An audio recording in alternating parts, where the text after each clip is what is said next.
ఎన్ని చేసిండు బస్సు పెట్టినవు ఎవడు పెట్టుకున్నా నిన్ను బస్సు మేము పెట్టుకుని నిన్ను అడిగినామా నీ కాళ్ళు మొక్కినామా 6,000 మిగులుతానే అడగమ్మా మీకు మాకేంటి మాకు అవసరం లేదు బస్సు బస్సు పైసలు పెట్టుకొని పోతాం మేము ప్రజాపాలన అంటున్నా అవసరం లేదు మాకి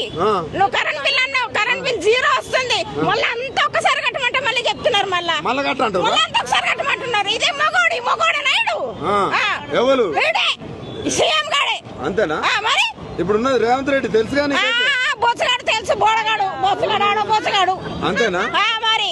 ఏమిట్ల పనికిరాని బోడగాని దించి పెట్టిండ్రు మా అయ్యి ఉన్నప్పుడే బాగుండే ఎవరు మీ అయ్యా అయ్యా ఎవరు తెలంగాణ అయ్యి ఉన్నప్పుడే బాగుండే అదే అయ్య పేరు చెప్పు మీ కేసీఆర్ కేసీఆర్ ఉన్నప్పుడే మాకు బాగుపడ్డాయి మా బతుకులు బాగుపడ్డాయి ఇప్పుడు గంగల కొట్టుకపోతున్నాయి అన్ని మురికి నీళ్ళ కొట్టుకపోతున్నాయి 6 నెలల ఇంత ఆవేదన ఎందుకమ్మా మీకు ఈ కంతరి నా కొడుకు చేసిండు ఈ కంతరి నా కొడుకు సీట్ చేసిండ్రు నేను గెలిపించి తప్పు చేసి మా మహిళలే కదా అన్ని ఫ్రీ ఇస్తాను అంటారు ఇస్తున్నాడు బాడకా ఇచ్చాడు ఏ బాడకా ఇస్తున్నాడు రమ్మను ఎవడిస్తున్నాడు గ్యాస్ ఫ్రీగా వస్తలేదా 500కు రమ్మని ఇక్కడ ఏ బాడకా గ్యాస్ ఇచ్చిన బాడకా రమ్మను నేను హ్యాండిక్యాప్ నేను ఇంతవరకు పెన్షన్ లేదు వాడు మొగోడాడు రమ్మను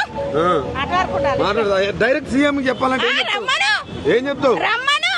మా ఇంట్లో కాడికి రమ్మను అన్ని ప్రూఫ్లు ఇచ్చినాం కదా మొన్న నువ్వు ఇస్తే ఫామ్లు అన్ని ఫిల్అప్ చేసి ఇచ్చినాం కదా మా ఇంటికి ఆధార్ కార్డులు సహా నీకు ధైర్యం ఉంటే మా ఇంట్లో కాడికి వచ్చాడు ఆధార్ కార్డు తీసుకొని వచ్చాడు మేము చెప్తాం సమాధానం అంతేనా రమ్మను పిల్లలు రోడ్ల మీద చూస్తే ఎట్లా అనిపిస్తుంది సిగ్గు అనిపిస్తలేదా సిగ్గు చీరాలు ఏం లేవా ఇక ఇంత పొడుగున బాల కట్టే పొడుగున ఇట్లా